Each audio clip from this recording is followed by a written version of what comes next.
అందరికీ నమస్కారం. ఈరోజు ధ్యానం పూర్తయిందా? రెండవసారి ధ్యానానికి కూడా ఏర్పాటు చేసుకున్నారా? రోజు క్రమం తప్పకుండా ధ్యాన సాధన చేయటానికి ఏర్పాట్లు చేసుకుందాం.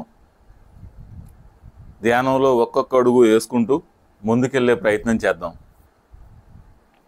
ఓకే, నేను ఈరోజు నా జీవితంలో ఈ ధ్యానం ద్వారా వచ్చిన కొన్ని మార్పులను మీకు చెప్పే ప్రయత్నం చేస్తాను.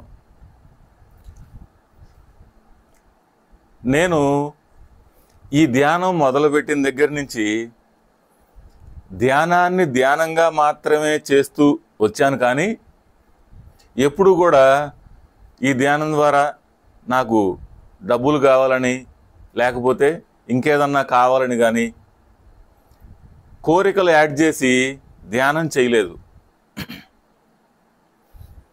చేయకుండా కేవలం ధ్యానాన్ని ధ్యానంగా మాత్రమే చేస్తూ వచ్చాను. ఎప్పుడైనా ప్రయోగాల నిమిత్తం కొన్ని కోరికలను యాడ్ చేసి ఇది ఎట్లా జరుగుతుందని ప్రయోగాలు చేశాను, కానీ నార్మల్గా ధ్యానాన్ని ధ్యానంగా మాత్రమే, అంటే ఏ కోరిక లేకుండా చేసుకుంటూ వచ్చాను. ఈ వచ్చేటప్పుడు మొదట్లోకి తర్వాతకి వచ్చిన మార్పుల గురించి మీకు చెప్పే ప్రయత్నం చేస్తాను. తొలి రోజుల్లో నా వెన్నుపూస అరిగిపోయి ఇంట్లో నా దగ్గర లేదా మా కుటుంబం దగ్గర ఉన్న డబ్బులన్నీ కూడా ఖర్చు అయిపోయి మరలా వచ్చే నెల మందులకి వెళ్ళాలంటే కూడా ఇబ్బంది పడిన పరిస్థితిని ఫేస్ చేశాం. ఇంట్లో ఉన్న డబ్బులన్నీ కూడా పూర్తిగా మందులకి ఖర్చు అయిపోయి తర్వాత నెలలో హాస్పిటల్కి మందులకి వెళ్ళాలన్నా కూడా ఎవరిని అడగాలి, ఎట్లా అడగాలి, ఎవరిని అడుగుదాం అనే పరిస్థితులు మొత్తాన్ని ఫేస్ చేసాం. ఎప్పుడైతే ఈ ధ్యానం చేయటం మొదలుపెట్టామో అది 110 రోజుల్లోనే నాకు ఆ సమస్య తీరిపోయింది. కాబట్టి ఇంకా హాస్పిటల్కి మందులకి వెళ్ళాల్సిన అవసరం లేకుండా పోయింది. ఇది ఫస్ట్ నేను గమనించిన మార్పు. తర్వాత ఉండే కొద్దీ ఎటువంటి మార్పులు వస్తూ ఉన్నాయి అంటే, మనలో ఎనర్జీ లెవెల్స్ నిండే కొద్దీ రకరకాల మార్పులు, ఎనర్జీ స్థాయిని బట్టి రకరకాల మార్పులు వస్తూ ఉన్నాయి. మనం అనారోగ్యాలతో, కష్టాలతో, అప్పులతో, శారీరక శ్రమ ఎక్కువగా ఉంటూ, బంధుత్వాలు, బాంధవ్యాలు, వాటి మధ్యలో కొంచెం మనస్పర్ధలు వస్తూ ఇవన్నీ ఉన్నాయి అంటే ఎనర్జీ లెవెల్స్ బాగా తక్కువగా ఉన్నాయని అర్థం. పుణ్యం శాతం కూడా బాగా తక్కువగా ఉందని అర్థం. ఎప్పుడైతే మన ఎనర్జీ స్థాయిని మనం పెంచుకోవటం మొదలుపెట్టి ఈ ధ్యాన సాధన నేను చేయటం మొదలుపెట్టానో, రెండో స్టెప్గా నాకు అర్థమైంది ఏంటి అంటే, నాకు తెలియకుండానే డబ్బులు ఏర్పడటం మొదలైంది. ఎవరిని అడిగే పని లేకుండానే అన్ని డబ్బులు నాకు అందటం మొదలైంది. ఇదేంటి, నేను డబ్బులు అనుకోవట్లేదు కదా అనుకోని గమనించడం మొదలు పెడితే నాకు తెలియకుండానే నా అవసరాలు, నా కోరికలు తీరటానికి నా ఎనర్జీ స్థాయి పెరిగే కొద్దీ నాకు ఆ డబ్బులు అనేది అందటం మొదలైంది.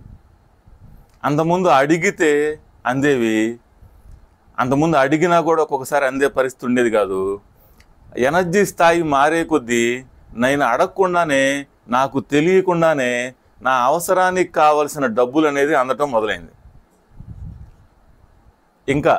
నేను దీన్ని లోతుగా గమనించటం మొదలుపెట్టాను. దీంట్లో నేను ఇంకొకటి గమనించాను.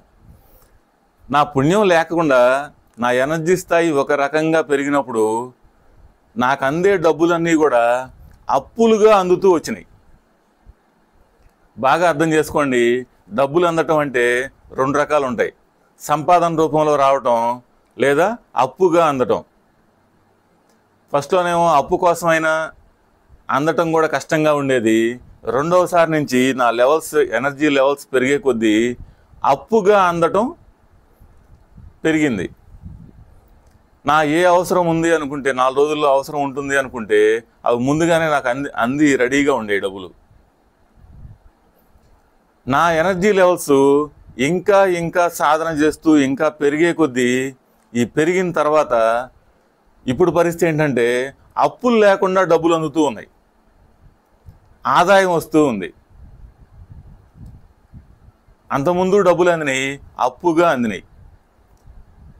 ఇప్పుడు డబ్బులు అందుతూ ఉన్నాయి, అప్పు లేకుండా ఆదాయ రూపంలో నాకు అందుతూ ఉన్నాయి.